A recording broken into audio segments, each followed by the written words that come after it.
안녕하세요. 코코보라의 코코입니다. 요즘엔 날씨가 진짜 더워요. 진짜 에어컨 없으면 거의 밖에 나가지도 못하는? 선풍기로는 이제 거의 안 되는 정도예요. 그래서 제목에서 보셨던 것처럼 일명 수비드 가재 사건 한번 얘기해 보도록 할게요. 수비드 가재?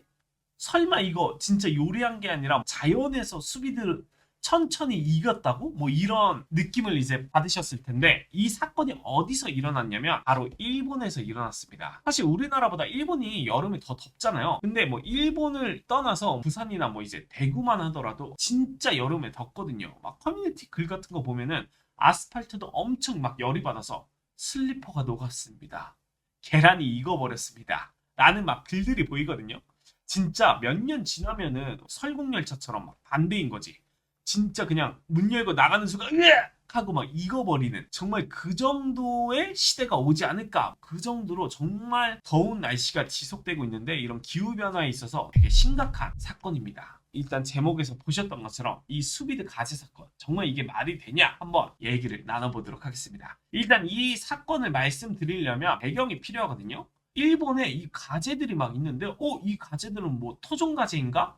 뭐 쉽겠지만 사실 이게 미국 가재라고 합니다. 이 미국 가재가 어떻게 해서 여기 일본에 있는 거냐? 1927년에 일본에 처음 도입이 됐대요. 미국에서 이제 수입을 해온 거예요. 왜 수입을 했냐? 황소 개구리의 먹이를 목적으로 가재들을 막 수입을 합니다. 이 가재들을 수입해서 하천이나 연못 같은 데에다가 방류를 했는데 이게 전국적으로 막 확산을 하고 막 번식력도 너무 뛰어난 거죠. 그래서 1927년 이후부터 일본 토양에 완전히 자리를 잡으면서 지금까지도 가재들이 엄청 많이 있는 거죠. 지금 이 사진 보이시죠? 이 트위터에 올라온 사진인데 지금 이거 여기 이 빨간 거 이런 여러 개 있는 거 이게 가재래요. 이거 누가 보면은 요리하다가 뭐 몇 개 남은 거야.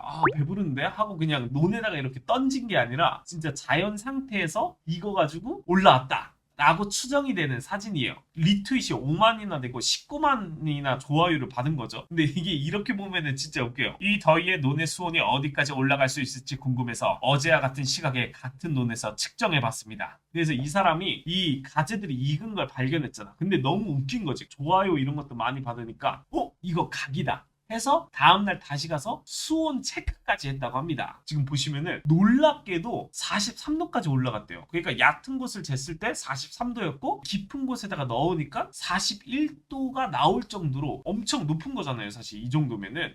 그래서 와 너무 장난 아니다.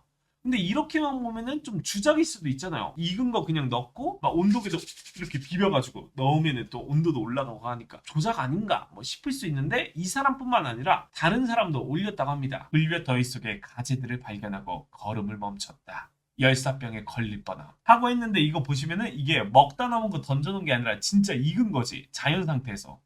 와 그래서 이거 진짜구나. 근데 이게 22년도에 일어났던 사건이거든요? 그럼 뭐 22년도에 진짜 뜨거웠던 그 한 해가 아니었나? 사실 가재가 자연에서 이렇게 있는 게 말이 되냐? 했겠지만 사실 이번 연도, 그러니까 25년, 올해도 똑같이 가재 이런 제보글들이 속출하고 있다고 합니다. 그러니까 일본은 이미 이렇게 엄청 뜨거운 이 폭염이 시작됐다고 하는데 사실 익으려면 온도가 좀 높아야 되잖아요. 원래 가재가 뭐 좀 뭔가 청록색? 뭐 이런 색일 텐데 죽은 걸 발견됐을 때 이제 빨가니까 당연히 익었겠구나 싶은데 이제 기사 같은 거에도 이미 났어요. 논에서 빨갛게 익어버린 가재, 논물 속 가재도 빨갛게 익었다. 뭐 일본 열도 40도 폭염 이런 기사들이 많이 올라왔습니다. 그래가지고 와 날씨 미쳤다 뭐 하는데 사람들도 이제 댓글을 단 거죠. 저온에서 천천히 익히는 수비드네.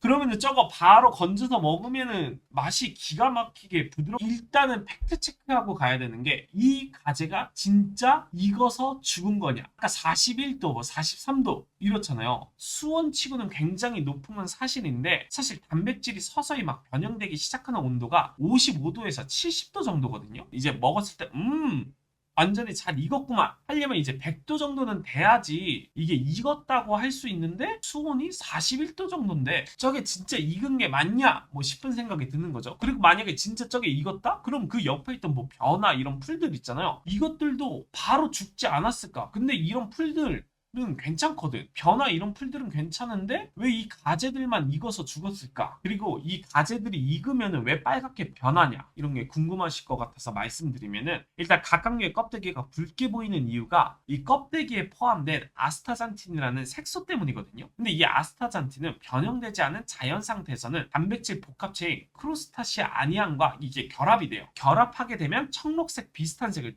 띄어요. 그래서 이제 빨갛지 않은 거죠. 근데 열을 받게 되면 크로스타시아닌과의 이 결합이 분리가 됩니다. 분리가 되면은 아스타잔틴이 방출이 되면서 본래 가지고 있던 붉은색으로 보이는 거죠. 이거 쓰니까 붉은색으로 보이는 거 아니야? 싶으실 텐데, 사실 30도만 넘어가도 적색이 강해질 가능성이 있다고 합니다. 평소보다 수온이 올라간 거에 더해서 강한 햇빛까지 막 지속적으로 내려쬐잖아요. 그러니까 이게 좀 붉은색으로 보일 수 있다 는 거죠. 그리고 이거에 대해서 이제 사람들이 익은 게 말이 되냐, 뭐 이런 생각도 있고, 충분히 익을 수 있다, 뭐 이런 얘기가 있는데, 22년도에 올라왔던 글에 피드백이 나옵니다. 국립환경연구소 생태계 기능평가연구실 실장이신 마츠자키 시니치로님이 이거에 대해서 얘기를 해줬습니다. 자, 이분이 어떻게 얘기를 해주셨냐면, 수온이 높아지면 수중에 녹아있을 수 있는 산소의 양이 이빠이 극단적으로 줄어들으네. 생활하기에는 혼돈이 적절한 온도가 22도에서 30도 됐으네. 그렇기 때문에 수온이 유일한 사안이라고는 할 수 없습니다. 그러니까 수온이 막 높아져서 익어서 죽은 게 아닐 수 있다라고 말을 하는 거죠. 수온이 높아지면서 점점 물의 산소의 양이 줄어들거든요. 천천히 수비드로 익어서 죽은 게 아니라 수온이 35도 전후로 유지된 상황이라면 물속 산소의 양이 줄어들면서 질식사한 게 아닌가라고 이제 추측을 할 수 있는 거죠. 이게 수온 및 염분에 따른 수중 산소 농도 변화표래요. 지금 이 표 보시면은 이런 식으로 줄어들어요. 수온이 높아지면서 점점 물속 산소의 양이 줄어든다는 걸 확인할 수가 있죠. 앞서 봤던 일본의 가재 사진들은 가재가 익어서 죽은 게 아니었잖아요. 근데 이 촬영을 마무리하던 중 우리나라에서 진짜 익은 사례가 나타나서 깜짝 놀란 거 있죠. 제주 볼래섬 농장이라는 인스타그램 페이지에서 올라온 쇼폼 영상인데, 너무 더워서 밭에서 키우시는 단호박이 익었다고 영상을 찍으셨더라고요. 호박을 하나 파서 보여주시는데 보니까 진짜 막 포슬포슬해 보이는 거예요.